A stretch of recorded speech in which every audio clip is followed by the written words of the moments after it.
Hello class, so today we will be discussing a very important topic of writing, okay, task 2. So क्या है कि मैं इसमें आपको बताते जाऊंगी कि क्या क्या चीज़ें हैं, क्या क्वेश्चंस जो हैं जो रेपिटेटिव. देखिए, अगर आप मेरी क्लासेस को ऐसे ही ज्वाइन करते रहेंगे, मतलब कि आप मेरी वीडियोस लगातार देखते रहेंगे, तो आपको definitely I can guarantee you guys, जो भी टास्क 2 आता है ना, वो मेरी उसी में से जो क्वेश्चंस मैं करवाती हूँ उसी में से आएगा. I can guarantee you guys in that. Okay, so stop without wasting any time. We'll start with the question. पहले तो क्वेश्चन समझिए.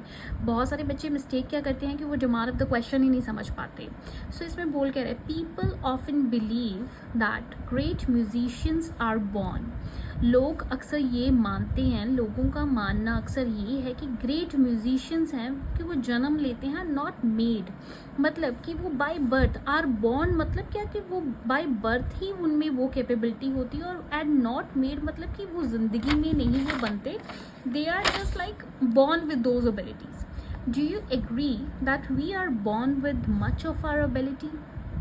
देखिए, यहाँ तक जो फर्स्ट स्टेटमेंट होती है ना, ये जनरली क्या होता है क्वेश्चन में, this is a general statement. इसमें क्वेश्चन का कोई लेना देना नहीं है. ओके, क्वेश्चन यहाँ से शुरू हो रहा है. Do you agree that we are born with much of our ability? क्या आप मानते हैं, मेरे से एग्री करते हैं कि हम लोग क्या हैं, हम जन्म लेते हैं अपनी एबिलिटीज़ के साथ, और वी आर देयर, और देयर आर अदर फैक्टर्स, या फिर कोई और फैक्टर्स हैं such as family, environment, that determine success. So question की डिमांड आपको समझ आनी चाहिए.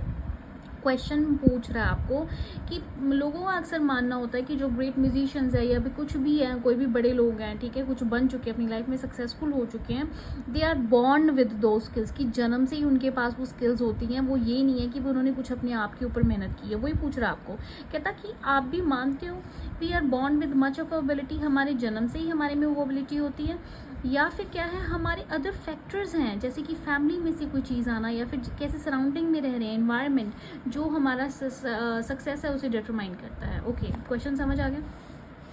सो पहले हम क्या करेंगे, वोकैबुलरी डिस्कस करेंगे कि इस क्वेश्चन में हमें इस एसे में कौन सी वोकैबुलरी यूज़ करनी है. The first word is everly. Everly का मतलब क्या है कि मानना, कोई चीज़ हम कैसे मानते हैं, हमें क्या लगता है. एम्ब्रेस. एम्ब्रेस मतलब गले लगाना, ठीक है, गले लगाना, not hug. It's embrace is like कि कोई चीज़ को अपनाना. ओके. कॉन्ट्रोवर्ट. कॉन्ट्रोवर्ट जैसे हम सुनते हैं कॉन्ट्रोवर्सीज, कॉन्ट्रोवर्ट भी यही है कि किसी चीज़ का ऑपोजिट, ठीक है, किसी चीज़ की कॉन्ट्रोवर्ट मतलब कि उसकी सपोर्ट में नहीं आना, उसके अगेंस्ट बोलना, that is a controvert. Uphold. Uphold का मतलब क्या है, अपहोल्ड का मतलब है कि किसी चीज़ के बारे में, मतलब कोई भी चीज़ के बारे में, मतलब अपना एक स्ट्रॉन्ग ओपिनियन देना. ओके. मेलोडियस पता है, आवाज़ के लिए, लाइक वेरी गुड वॉइस के लिए हम ये यूज़ करेंगे मेलोडियस वॉइस, मतलब कि बहुत ज़्यादा अच्छी सुंदर वॉइस है उस इंसान की, ठीक है. एंथ्रॉल. एंथ्रॉल का मतलब क्या होता है कि वेरी लाइक बूस्टिंग एनर्जी के साथ, बहुत ज़्यादा. एट्रीब्यूट. एट्रीब्यूट्स क्या होती हैं, एट्रीब्यूट्स या ट्रेट्स, दोनों का मतलब क्या है, खूबियाँ. और स्किल्स, स्किल्स को हम बोलते हैं एट्रीब्यूट्स, खूबियाँ. Aforementioned. Aforemention मतलब ऊपर लिखी हुई चीज़, जो मैंने पहले, मतलब कि जो भी मैंने ऊपर लिखा है. ऑलराइट. देन इनकलकेट और इंस्टिल का मतलब क्या होता है. इंस्टिल मतलब किसी को सिखाना, इनकलकेट भी मतलब है कि किसी को सिखाना, कुछ खूबियाँ या कुछ स्किल्स सिखाना. Okay. like teachers, they instill their students with great enthusiastic skills. all right, मतलब ये कोई भी स्किल्स हो सकती हैं. Inference. In an inference in my final analysis, ये मतलब ये बताया हुआ है कि जब आप कंक्लूजन लिखते हैं ना, तब आप ये भी लिख सकते हैं इन एन इन्फ्रेंस, या फिर इन माई फाइनल एनालिसिस, मतलब जो निचोड़ है या कंक्लूजन है आपका. ऑलराइट. सो क्वेश्चन समझ आ गया कि हम लोग क्या है कि हमारी एबिलिटी जो बाय बर्थ होती है, या फिर क्या है कि हम अपनी फैमिली या एनवायरनमेंट पे डिपेंड करता है. सो BP1 क्या बनेगा, इस पर 3 बॉडी पैराग्राफ्स बनेंगे आप लोगों के. Okay. So the first body paragraph मैंने ये इसको डिवाइड कर लिया है BP1, BP2 एंड BP3. ठीक है जी. पहला सिखाती हूँ BP1 मतलब क्या है. BP1 आपकी क्या रहेगी कि आपकी जो आप इंट्रोडक्शन दे रही हैं. Of late. ऑफ लेट क्या मतलब क्या है कि आज का जो रीसेंट ट्रेंड है, of late success of an individual sorry, of late success of an individual is based on traits and attributes. कहता कि आजकल क्या है, किसी इंसान का जो सक्सेस है वो उसकी क्या है, उसकी ओन, उसकी खुद की खूबियों और सक्सेस उसकी ट्रेट्स पे डिपेंड करता है ना, as well as not only own traits but as well as contribution of family and surrounding as well. So पहले मैंने एक जर्नल लाइन दी, जो मुझे ये पूछा था ना इसने, उसी को मैंने क्या बताया कि क्या होता है कि आजकल जो सक्सेस है इंडिविजुअल का, अपने खुद के ट्रेट्स भी हैं और उसकी जो फैमिली है उसका भी कंट्रीब्यूशन है, उसकी सराउंडिंग का भी. सो यहाँ पे क्या है, अभी मैं क्या बोलूँगी, उसने मुझे पूछा कि किसके साथ जाना चाहोगे, खुद की जो बॉन्ड विद एबिलिटी है या फिर अदर फैक्टर्स. सो मैं इस पर क्या कर रही हूँ, मैं बोथ के साथ जाऊँगी कि दोनों चीज़ें इस की हैं जो वो मैटर करती हैं. सो मैं अभी अपनी क्या स्टेटमेंट क्या दे रही हूँ, दो I minded uphold that both factors have a credential role in growth of a person. दोनों factors, दोनों कौन हो गए कि अपनी traits, अपनी skills, फैमिली का कंट्रीब्यूशन एंड सराउंडिंग है. इन्वायरमेंट को मैंने अभी क्या बता दिया, इसका सिनोनिम मैंने यूज़ किया, क्या है, सराउंडिंग. सो दोनों का ही फैक्टर्स का है क्रेडेंशियल रोल है किसमें, ग्रोथ ऑफ अ पर्सन में. Growth of a person success को मैंने जैसे इसने पूछा था डिटरमाइन सक्सेस. ओके, सेकेंड देखिए क्या लिख रही हूँ मैं, BP2 में मैं या तो लिख सकती हूँ प्रोटैगनिस्ट एस्पाउस दैट. प्रोटैगनिस्ट क्या होते हैं, जो हमारे सपोर्टर्स होते हैं, जो इसके सपोर्ट में हैं, ठीक है जी. या फिर मैं बोल सकती हूँ एन इम्पेरेटिव पर्सपेक्टिव. ऐसे शुरुआत, ये आप कहीं पे भी कोई भी BP लिख रहे हैं जिसमें आप उसके हक में जा रहे हैं, you can use these phrases. An imperative होता है इम्पॉर्टेंट, पर्सपेक्टिव मतलब क्या, एक नज़रिया, एक ज़रूरी नज़रिया इसके बारे में क्या है. जनरेशन, देखिए पीपल नहीं बोलूँगी मैं, जनरेशन इंस्टिल देमसेल्व्स. इंस्टिल का मतलब क्या होता है, अपने आप में वो क्या सीखते कैसे हैं, वो instil themselves with own ideas and capabilities with the support of Google. ठीक है, मैंने ये एक पॉइंट दे दिया कि लोग क्या आजकल की जी जनरेशन है वो की कर दिया, अपने आइडियाज़ ਨੂੰ, अपनी कैपेबिलिटीज़ ਨੂੰ सीखती है with the support of Google. Today masses they are preparing with the help of support of Google और डिजिटलाइज्ड प्लेटफॉर्म्स. मल्टीपल साइट्स हैं, ठीक है. एग्जाम्पल क्या दूंगी, देखिए ये मैं आपको बताऊंगी भी कि अगर हम ऐसे लिखते हैं तो क्या फॉर्मेट यूज़ करते हैं. हम एक पीप मेथड फॉलो करते हैं, वो मैं आपको बाद में बताऊंगी, ठीक है.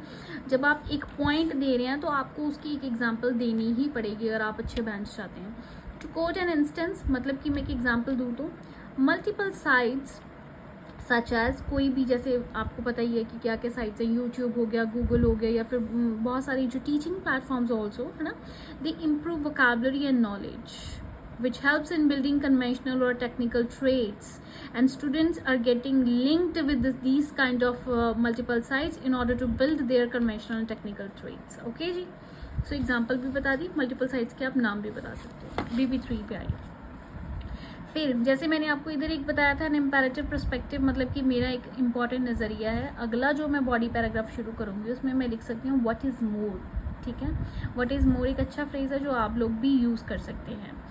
If in one family members are educated, skillful, definitely skills are going to transfer from their progeny to their youngsters or to their offsprings. ठीक है, मतलब क्या है, मैं ये बोल रही हूँ कि अगर फैमिली मेम्बर्स एजुकेटेड हैं, स्किलफुल हैं, मतलब पढ़े लिखे हैं और उनमें खुद में स्किल्स हैं, तो श्योरली क्या हो, जो स्किल्स हैं those skills are going to be transferred from their progeny to their offsprings. उनकी जो बच्चों में है वो स्किल्स जाएंगी. For example to quote an instance, और या फिर मैं लिख सकती हूँ to exemplify fashion and language. Fashion and language, ठीक है जी. जैसे बच्चे मोस्टली क्या, they look after their parents in terms of what kind of language they are speaking, what kind of communication skills they do have right now, and in terms of fashion sense also they kind of imitate their parents. Imitate मतलब copy करते हैं अपने parents से और वो skills लेते हैं. Okay, new breakthrough learnings. Okay, so जो नई ब्रेक थ्रूज, जो नई डिस्कवरीज होती हैं, चिल्ड्रन दे आर हेरिडेटरी मतलब क्या है, जो अपने पेरेंट्स से हमें मतलब जीन्स में जो चीज़ मिलती हैं. so they are hereditary learning it from their or attain during their childhood and prepare themselves. ठीक है, childhood अपने बचपन में वो चीज़ें hereditary genes में आ जाती हैं. they sometimes क्या चीज़ें आपको देखा होगा, पर्सनालिटी तो हमेशा ये होता है कि हम बोलते हैं अपने पापा पे क्या, मम्मा पे क्या, वो वाला पॉइंट हम डिस्कस कर रहे हैं यहाँ पे. All right, moving on. So BP 4th body paragraph 4th पे अगर आएंगे तो मैं अनदर आपको एक बता रही हूँ कि एक और सेंटेंस आप लोग क्या यूज़ कर सकते हैं. अनदर पॉपुलर बिलीव, एक और पॉपुलर बिलीव मतलब कि एक और चीज़ जो मानते हैं is that success of an individual place paramount role. So कहते हैं कि एक और चीज़ है जो मानी जाती है कि जो इंडिविजुअल का सक्सेस है उसमें पैरामाउंट रोल कौन प्ले करता है, parents and their grand parents. As कैसे करते हैं वो, एज दे शार्पन स्किल्स, वो अपने बच्चों की जो स्किल्स होती हैं उनसे शार्पन करते हैं by moulding them in variety of ways. ठीक है, उनको चेंज करते हैं. As it helps in mitigating obnoxious facts. ठीक है, मिटिगेटिंग का मतलब होता है कम करना, रिड्यूस करना. ऑब्नॉक्शियस मतलब डिफ़िकल्ट जो चीज़ें होती हैं वो उनकी स्किल्स को शार्प करेंगे. उनकी जो फिर क्या कम होंगी, जो उनकी मुश्किलें हैं वो कम होंगी एंड उनके जो सर्कमस्टांसेस हैं होंगे वो अच्छे रहेंगे. सो जो the new generation will be much polished and prepared with new skills. ठीक है जी, ज़्यादा पॉलिश्ड होगी और प्रिपेयर्ड होगी न्यू स्किल्स के साथ. सो BP 5 बॉडी पैराग्राफ 5 हमारा क्या आएगा, कंक्लूजन. सो मैंने, अगर आपने नोटिस किया होगा, मैं आपको भी बताती हूँ, हमने क्या किया, एक में हमने क्या बताया, पहले हमने ये क्या दी, जनरल चीज़ बताई कि हमारा व्यू पॉइंट क्या है कि बोथ द फैक्टर्स. ठीक है, बोथ फैक्टर्स हेल्प करते हैं. बोथ फैक्टर्स कौन कौन से, contribution of own family and surrounding as well as own trade. So पहले में मैंने क्या बताया कि वो इंस्टिल खुद ही सीख लेते हैं, ऑन आइडियाज़ गूगल की सपोर्ट से सीख लेते हैं. ठीक है, और क्या करते हैं, मल्टीपल साइट्स हैं जो उनकी वोकैबुलरी नॉलेज को इन्हांस करती है और वो टेक्निकल और कन्वेंशनल स्किल सीख जाते हैं. फिर मैंने नेक्स्ट पैराग्राफ में मैंने क्या बताया कि मेंबर्स ऑलरेडी एडुकेटेड स्किलफुल होते हैं, उससे क्या वो ट्रांसफ़र हो जाते हैं. जैसे मैंने एक एग्जांपल दी यहाँ पे कि fashion and language are two things जो हेरिडिटरी ट्रांसफ़र होती है. ठीक है जी. थर्ड BP में मैं आई तब मैंने क्या बताया कि जो पेरेंट्स एंड ग्रैंड पेरेंट्स हैं उनका अदर रोल क्या है, वो आप लोगों को पता ही है कि वो उनकी स्किल्स को शार्पन करते हैं और वो जो polished and prepared new skills के साथ पैदा होते हैं. मतलब पैदा नहीं होते, मतलब थ्रू द टाइम वो सीखते हैं. ठीक है जी. कंक्लूजन क्या होगा, इन एन इन्फ्रेंस. मैंने आपको बताया था टू कंक्लूड ना, यार बहुत बेसिक चीज़ है. You can say in an inference, INFERENCE. Okay.